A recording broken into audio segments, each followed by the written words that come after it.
Hello! Parang ang dilim. Hello! Ang dilim. Kaya na. Ang ganap natin for today's video ay maging technician. Technician featuring kandila na flowers na binigay sa akin ng aking masamang coward pero mabuting magbigay ng gift. Charot. Yan, dyan siya. Para may pa-framing tayo. Oh, kala mo talaga. Cute, diba? So, mag-video ako kasi bumali ako ng bagong phone mga 2 months ago. Tama ba? 2 months ago. Kaya ako bumili ng bagong phone kasi sira na talaga yung dati kong phone. As in, hindi na siya bumubukas. So, yung mga old files ko nandito pa. So, kailangan ko siyang isalba. So, para hindi ako gumastos ng malaki, bumili na lang ako ng LCD sa online. Kasi need ko lang naman buksan siya. So, kahit mumurahing LCD lang, carry na. Actually, hindi to yung unang beses na gagawin ko to. Nasira na rin yung phone ko last year. Tapos, ako lang din yung nagpalit. Kasi nga sabi ko, pansamantala lang naman. Tapos hanggang umabot na ng ilang months. Tsaka ako bumili ng bagong phone. Kasi nga, hanggat gumagana pa ang cellphone, hindi tayo mag-upgrade, hindi tayo mayaman. So, ayan. May video din yon yung una kong word ko. Pero okay lang yan. Blinag ko din siya, pero nung time na yun, wala pa nga kasi akong bagong phone. So, yung extra ko na device na available is yung iPad. So, yung iPad yung ginamit kong daming bubble. Yung ginamit kong pang video. So, alam nyo na, super low quality. So, hindi ko yung ma-upload. Ito na yung phone ko na luma. iPhone X siya na super na ROI ko na at hindi ko pa rin pagpapahingahin hanggang sa kaduluduluhan ng kanyang buhay. Ang sira lang naman niya ay LCD. Dahil nga mamurahin yung binili ko na LCD dito. Nung nagkaroon ako, tas nalublob ko siya sa tubig, nasira yung LCD. So, ayun. Hindi ko na siya palitan. Okay, ito na yung bagong LCD. Tingnan muna natin ang parts. At this point, feeling ko na ako. Expert na ako. Alam mo yun, meron na akong career backup. Pwede na akong magtayo ng cellphone booth. Napaka-OA feeling. Dalawang beses pa lang ginawa. Actually, nung nasa Coron ako, story time. Dahil nga nasa Coron ako, tapos hindi pa ako nakakabook ng ng ticket ko pa uwi. Siyempre, kailangan ko mabuksan yung phone ko kasi nakalock yung credit card ko dito. So, di ko magagamit. Tsaka yung mga kabangkuhan ko sa buhay. So, ginawa ko, meron akong nakitang doon, mga pagawaan ng phone. Tapos tumambay ako doon kasi nga hindi nga maayos. Tapos ang mahal. Tapos gusto ko baka kaya pang magawa yung LCD. So tumambay ako doon. Tapos habang tumatambay ako, nakikiepal ako sa mga ginagawa. Tapos ay feeling ko talaga pwede ko na tong backup career kapag pagod ako sa pagiging corporate girly. Ang dami kong sinasabi. So ito na yung bagong LCD. Tapos, hindi ko alam kung ano to. Okay. Ito yung mga pangdikit chuchu. Pero di ko na to siya gagamitin. Tapos, ito yung glue para dito sa LCD para dumikit siya sa device. Ang sabi, with tools. Pero walang dumating na tools. Buti na lang. Dahil nga hindi ito ang aking first time. Meron na akong tools. Galing dun sa una kong binili na ibang store. at ibang platform. So, ito na ang aking magic tools. Hindi ko alam kung dahil madilim or haggard lang talaga ako. Alam mo na. So, ito na siya. Panis. Professional na professional. Ayaw niya makuha.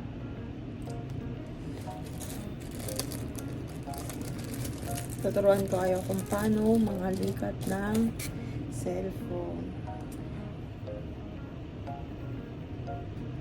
Kaya ko talaga naisipan nung last time, yung unang beses ko na ginawa yung phone ko.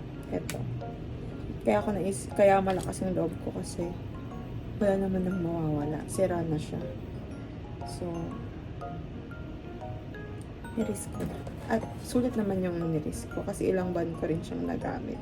Kung hindi lang talaga ako super careless whisper doon sa koron, hindi pa siya masisira. Napakalupit ko. Alright. So, ito na siya. Nabuksan ko na. Ito yung nakuha ko ng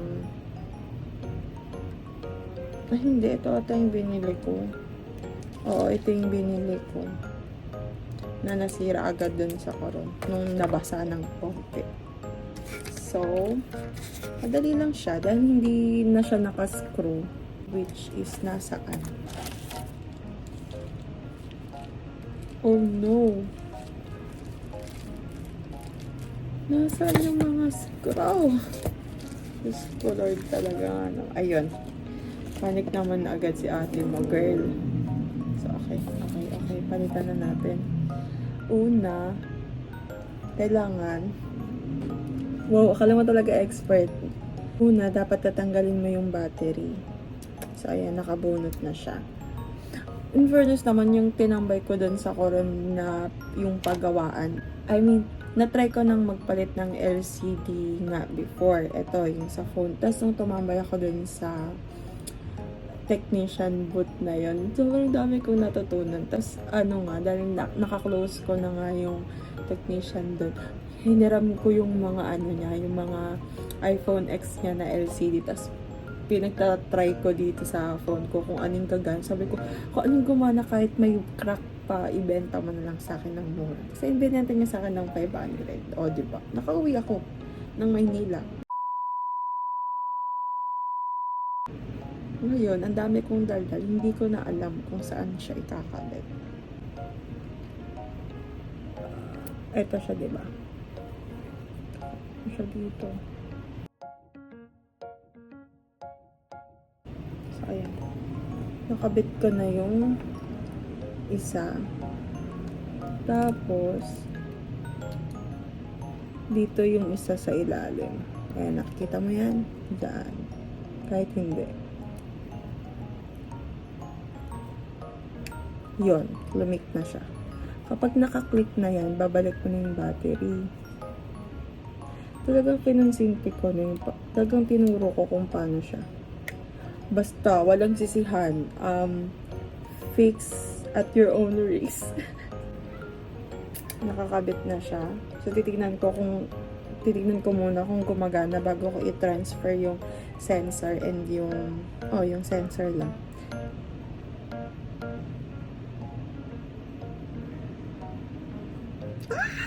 Bukas.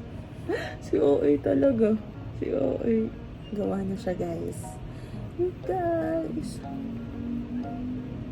Taka. Pa-suspense. So, habang iniintay natin siyang bumukas, tatanggalin ko na tong sensor doon sa lumang LCD. Ito ko na bumukas. So, dahil ilang months siyang nagpahinga. So, ito yung sensor na sinasabi ko. Tatanggalin ko siya, tapos ililipat ko siya dun sa bagong LCD. Kasi, kapag bumili ka ng bagong LCD, wala siyang kasamang gato. Syempre, ibang parts pa to. So, ayun, bumukas na siya, pero naka-disable siya. Bumukas na, pero naka-disable. ng 59 minutes. So, mag-iintay pa ako ng 58 na lang. Okay, okay. At least, gumagana na siya, diba? Yan, habang hinihintay natin yan, tuloy ko na to. Ayoko muna.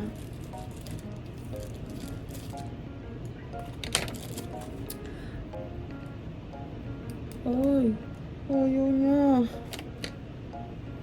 Feeling ko mali yung screw na ginagamit ko. Wait, let me find it. Ayun. Found it. Naligaw siya.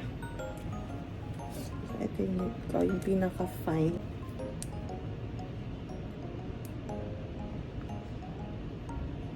Ayan, ikot na siya.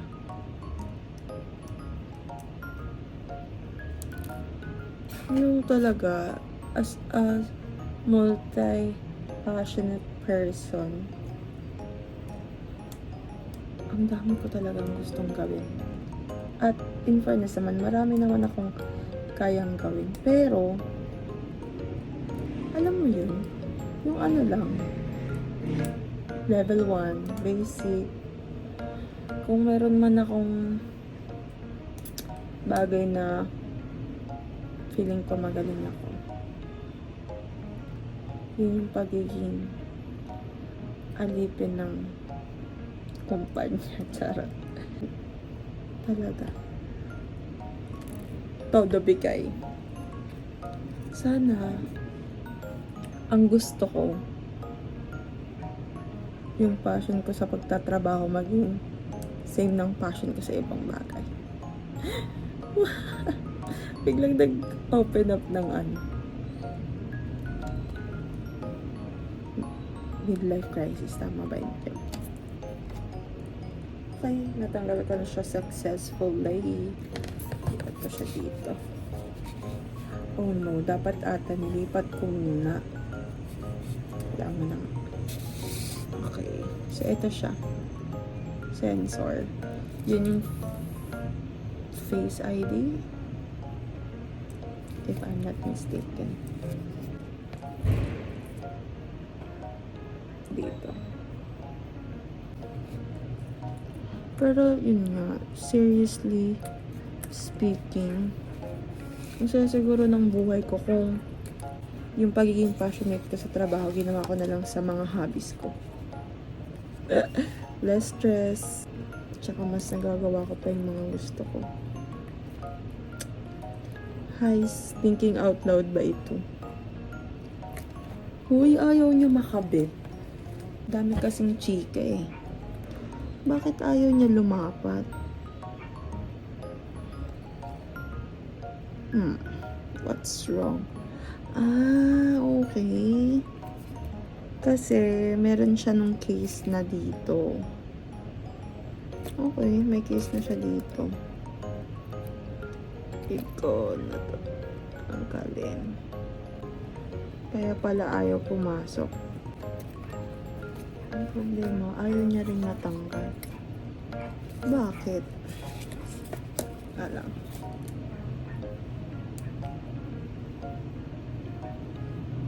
Actually, wala naman pala akong iniikot dun. Chuserong pala ka. Anong gagawin ko? Tatanggalin ko yung nandito? Okay, I think mas madaling tanggalin. Ito kasi yung problem. Ito, meron na siya dun sa case na, ay dun sa LCD na binili ko na bago. So, hindi siya pumapasok. Okay, madali lang pala siya tanggalin. So, tinanggal ko na siya.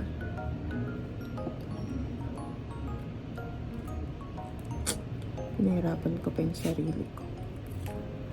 Ay, naku, ate girl. Alam mo, hindi mo alam. Kasi hindi ko rin alam eh. Kung saan ba to patungo at kung saan ako hihinto. Uy, kanta yun ah. Oh, pumasok na siya. Swak na swak. Ito siya, ito siya, ito siya. Need ko na lang ng screw na kaperanggot. Tignan mo naman kung gaano kaliit, diba? Kung nakikita mo man. Gusto mo yung ang haggard ko, tapos kung maka-close up ako dyan sa camera, wagas. Wala kayong choice. Watch at your own risk. Daming ano? Ang daming trigger warning. Charot. Sabi ko talaga magsasampay ako pero inuna ko to. At palubog na yung araw. Wala na akong aabutan init. Init na lang ng ulo ko. 1 down. Opo, isa pa lang yun. Sa dami ng struggles ko sa buhay. Buhay talaga. Dito. Isa pa lang na-stroke. Sakit niya sa liig ha. Pumasok na. Nakuha ko ulit. Maiwan ka dyan. Yan. Yawa. Pumasok ka sa loob. Yan. Okay. 2 down. Yun ako agad. Charot. Nakatipid nga ako ng 2K. Ang sakit naman ang likod ko. Uy, nabasag. Hindi naman nag-careful ang babaeng yan. Uy, nawala. Uy. Shucks. Wala. Ayun, bulag. Bulag lang talaga. Wala ba yung mata ko? Kaya ako naka-contact lens kasi nasira yung salamin ko. So, kahit nasa bahay ako, naka-contact lens ako. Sino ka dyan? Naglalaba lang.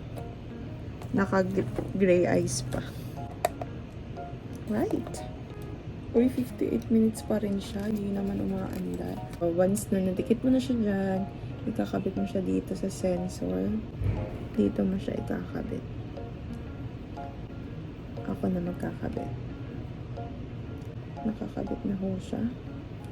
Oh no, may mali akong nagawa. Oh no! Nabali ko ng kuko ko. Medyo nagkaroon siya ng konting crack. Sana gumana pa. Nice. Okay. May sagot na agad. Hindi pa ako pwede mag-technician. The patient is not patient-sing. Pinilit ko na pumasok yung wire. Crispy pala yun. So, wala, nag-59 siya ulit. So, hayaan ko muna siyang nakaganyan. Kapag natapos yung 59, hindi ko muna siya isuscrew.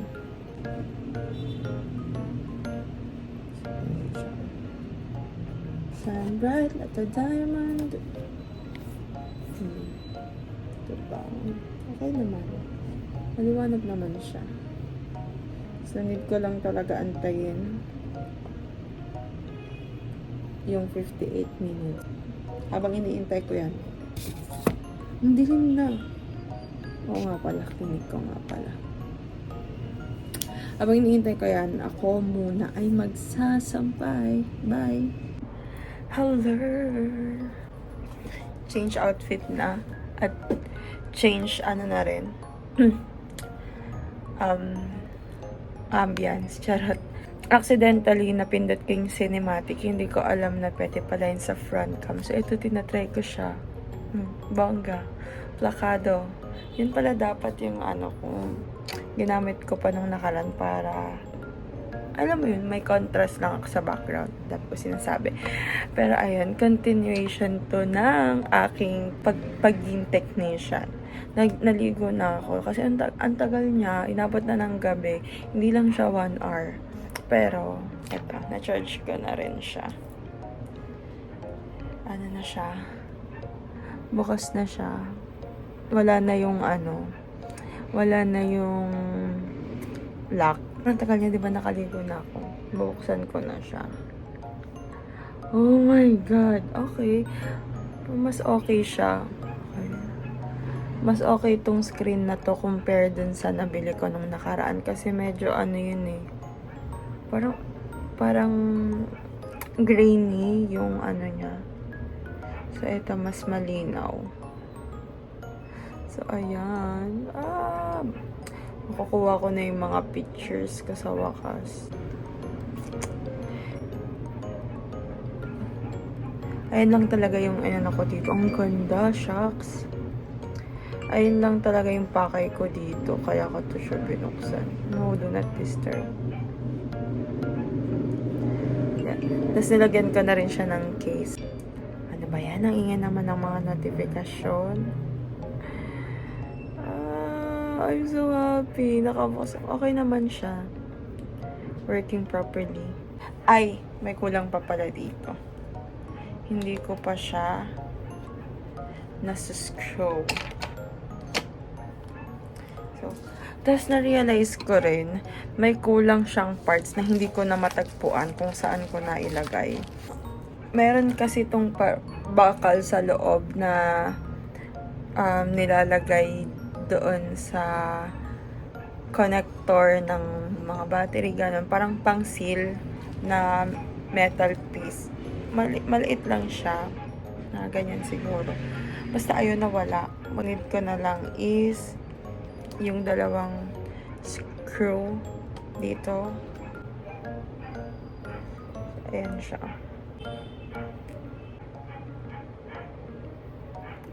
Down.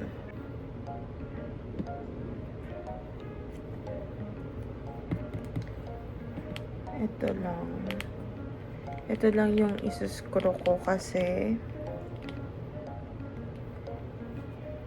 bakit nga ba? Kasi ito lang.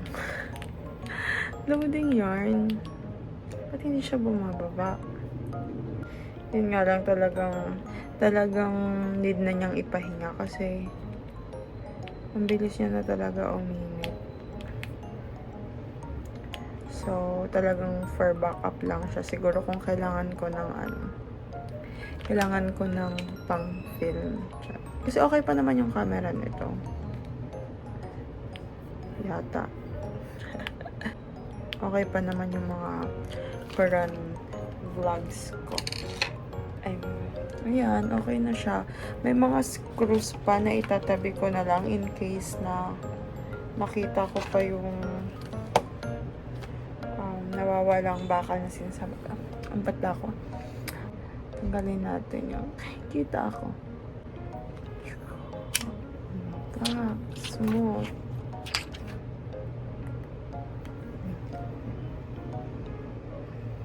Oh my God, hindi gumagana yung Face ID. Nasira ko na nga. Sure na, nasira ko yung Face ID. Okay lang. Ganun talaga.